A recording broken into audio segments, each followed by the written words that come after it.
امام شافعی کے زمانے میں ایک خلیفہ نے اپنی بیوی کو عجیب طریقے سے طلاق دے دی، اور یہ طلاق بعد ازاں فقہ کا بہت بڑا مسئلہ بن گئی۔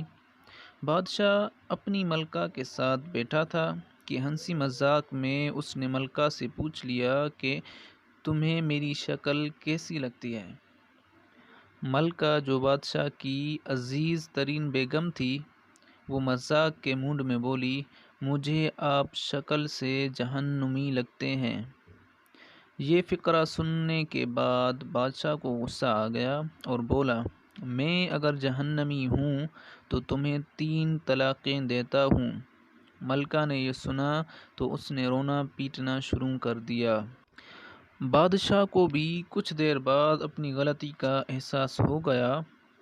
اگلے دن بادشاہ سلامت نے ملک کے تمام علماء، مفتی صاحبان اور اماموں کو دربار میں بلا لیا اور ان سے پوچھا کہ کیا اس طریقے سے طلاق ہو چکی ہے؟ سب کا باری باری یہی کہنا تھا کہ ہاں، آپ کی طلاق ہو چکی ہے، اور شریعت کی روشنی میں ملکہ عالیہ اب آپ کی زوجہ نہیں رہیں۔ لیکن اس محفل میں ایک نوجوان مفتی بھی موجود تھے۔ وہ ایک طرف ہو کر بالکل خاموش بیٹھے رہے۔ بادشاہ نے ان سے بھی یہی سوال پوچھا تو انہوں نے عرض کیا، جناب، یہ طلاق نہیں ہوئی، کیونکہ آپ نے مشروط طور پر کہا تھا کہ اگر میں جہنمی ہوں تو میں تمہیں 3 طلاقیں دیتا ہوں، اور ابھی تک یہ طے نہیں ہوا کہ آپ جہنمی ہیں کہ نہیں ہیں۔ آپ کو اگر کوئی شخص جنتی ہونے کی گارنٹی دے دے تو آپ کی یہ طلاق نہیں ہوگی۔ بادشاہ سلامت نے جوشیلے انداز میں پوچھا، لیکن مجھے اس چیز کی گارنٹی کون دے گا؟ سب علماء کرام نے اس سوال کے جواب پر اپنے سر جھکا لیے کہ دنیا میں کون شخص جنتی ہے اور کون جہنمی، اس کی کوئی گارنٹی نہیں دے سکتا۔ اس نوجوان مفتی نے جب تمام علماء کرام کو خاموش دیکھا تو وہ بادشاہ سلامت سے مخاطب ہوا، بادشاہ سلامت، میں آپ کو یہ گارنٹی دے سکتا ہوں، لیکن اس کے لیے میں آپ سے ایک سوال پوچھوں گا۔ اگر آپ کا جواب ہاں ہوا تو میں آپ کو جنتی ہونے کا سرٹیفکیٹ دے دوں گا۔ بادشاہ نے کہا، ہاں پوچھو۔ نوجوان مفتی نے پوچھا، کیا آپ کی زندگی میں کبھی کوئی ایسا موقع آیا تھا کہ آپ گناہ پر قادر تھے لیکن آپ نے صرف اللہ تعالیٰ کے خوف سے وہ گناہ چھوڑ دیا تھا؟ بادشاہ نے سر اٹھایا اور کہا، ہاں، ایک بار ایسا ہوا تھا۔ میں اپنی خوابگاہ میں داخل ہوا تھا اور وہاں ایک نوکرانی صفائی کر رہی تھی۔ وہ لڑکی انتہائی خوبصورت تھی۔ میں بھڑک گیا۔ میں نے دروازہ اندر سے بند کر لیا۔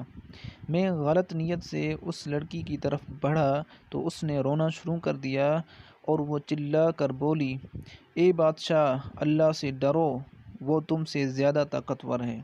میں نے جب یہ سنا تو میرے اوپر اللہ تعالیٰ کا خوف طاری ہو گیا۔ میں اگرچہ بادشاہ تھا، وہ لڑکی میرے کمرے میں تھی۔ میں نے دروازے کو اندر سے کنڈی لگائی ہوئی تھی اور اس وقت دنیا کی کوئی طاقت مجھے برائی سے نہیں روک سکتی تھی۔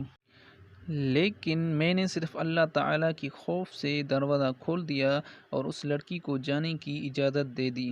یہ سب سن کر وہ نوجوان مفتی مسکرایا اور اس نے قرآن پاک کی سورۃ النازعات کی آیت نمبر 40 اور 41 کی تلاوت فرمائی، جس کا ترجمہ یہ ہے کہ جو اپنے رب کے سامنے کھڑے ہونے سے ڈر گیا اور اس نے اپنے نفس کو خواہشات میں پڑنے سے بچا لیا تو ایسے شخص کا ٹھکانہ جنت ہوگی۔ اس کے بعد نوجوان نے بادشاہ سلامت سے کہا، میں آپ کو گارنٹی دیتا ہوں کہ آپ جنتی بھی ہیں اور آپ کی طلاق بھی نہیں ہوئی۔ عزیز دوستو، مسلمان ہونے کے ناطے ہم ہر وقت جنت کے متلاشی ہوتے ہیں، لیکن آپ اس واقعے سے اندازہ لگائیے کہ جنت تو ہر وقت ہمارے سامنے موجود ہوتی ہے۔ اس کے لیے صرف ایک چیز کی ضرورت ہوتی ہے، اور وہ یہ کہ ہم خوف خدا کی وجہ سے ہر اس گناہ سے توبہ کریں جس کو کرنے کی ہماری اندر طاقت اور قدرت موجود ہوتی ہے۔ اللہ تعالی ہمیں اپنے خوف میں مبتلا رکھے اور ہر قسم کے گناہ سے بچائے رکھے، آمین۔ دوستوں، اگر ویڈیو پسند آئی ہو تو ویڈیو کو لائک کریں اور ہمارے چینل کو سبسکرائب کریں۔ شکریہ، اللہ حافظ۔